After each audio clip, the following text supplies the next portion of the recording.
potential political earthquake.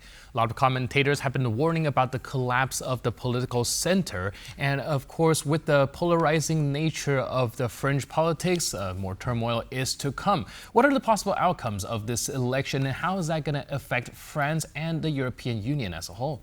To discuss this, we are joined by now Paweł Zerka, Senior Policy Fellow from European Council on Foreign Relations. Hello, sir, and welcome to tvpworld. So now, the snap elections could lead to significant changes in the political landscape, as key scenarios include the possibility of a coalition government if no single party secures a clear majority. So the elections also, according to recent reports, could pave the way for a new political leaders and parties to gain influence, potentially altering also France's domestic and foreign policy priorities. So what are the potential scenarios, to your mind, for the formation of a new government following the snap elections? I think that on top of a scenario where it's Marine Le Pen's party which enters the government, or the left-wing parties which form the government, we have to consider two other eventualities, which could include a hanged government, hanged parliament, which means impossibility to find a consensus on what the new government should be, and a sort of a political paralysis which could last several months.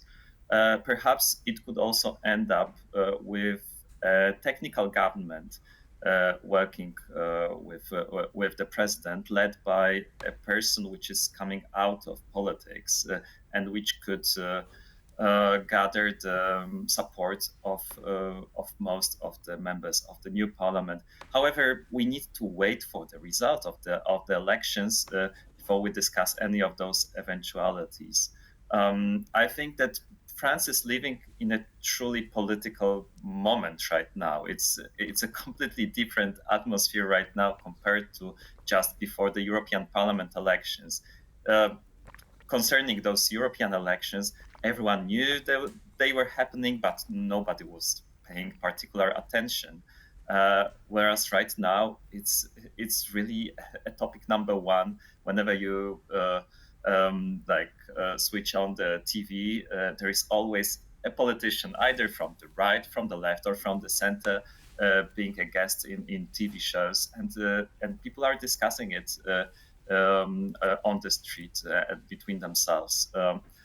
I think that it's actually encouraging to see that people are starting again to think about politics, and they see that a political change is possible, that their country is not stuck and bound to follow a certain line. Although, of course, I think that I cannot be fully optimistic about it, because there are surely dangers of what could happen should the far right party gather a lot of votes and seats at the European Parliament, at the French Parliament after those legislative elections, and also the fact that there could be a political paralysis and no government for several months it's worrying as well.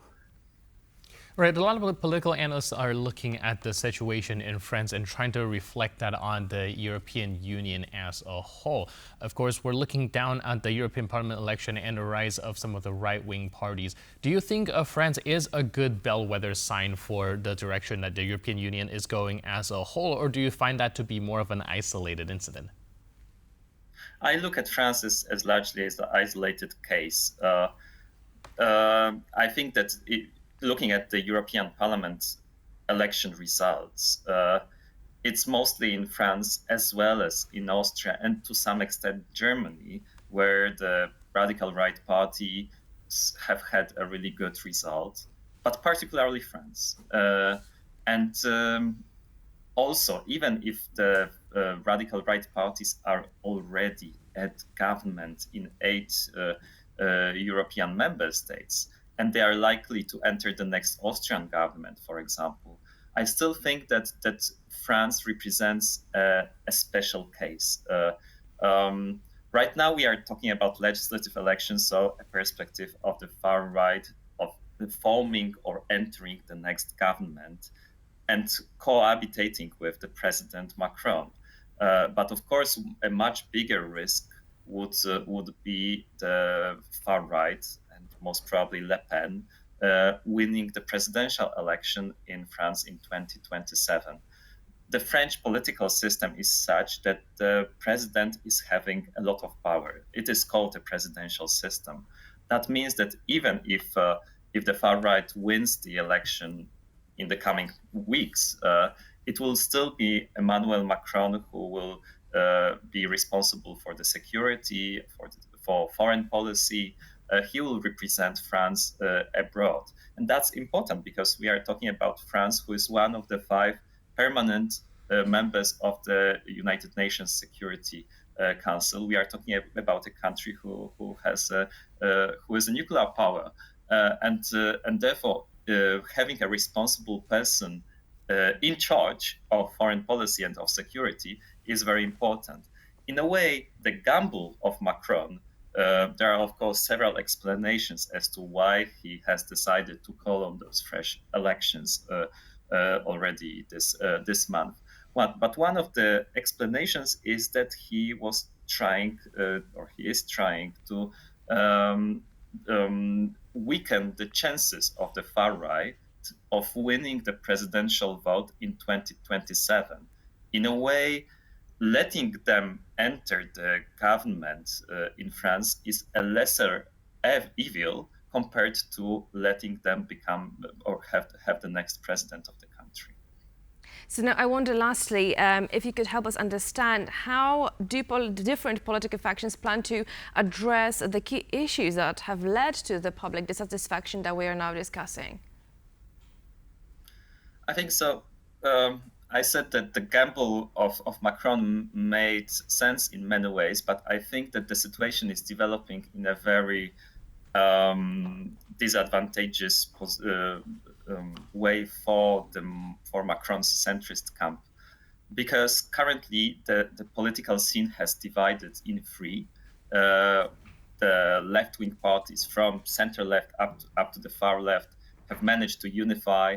The far right constitutes a strong power, and there is very little space for Macron and other centrist forces to really emerge with attractive message, because what we are seeing right now is both the left and the far right competing on populism. Yeah, competing on populism. Let's call it bluntly, promising plenty of additional spending, plenty of attractive things for ordinary voters, but which are worrying because all of those things would somehow have to be paid for, and it's unclear how France could afford all of that, such as, for example, the far right is saying that they will lower the value-added tax.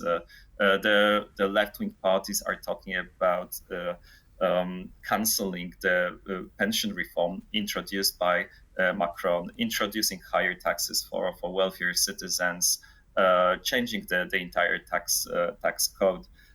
So these are things that are, of course, attractive for ordinary voters, because the major worry for the French is not war in Russia.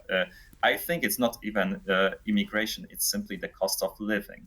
And therefore, the left and the far right are addressing that issue. It's very difficult for the centrist camp to who is in charge of the situation and who is seen by many people as responsible for their difficult economic household situation, to come up with something attractive for those voters. And therefore, we see a very polarizing debate between the left and the far right. All right, thank you so much for all your input and insight and helping us unpack this very convoluted situation in France. Thanks again for being with us on TVP World. Appreciate it. Thank you so much, sir. Thank you.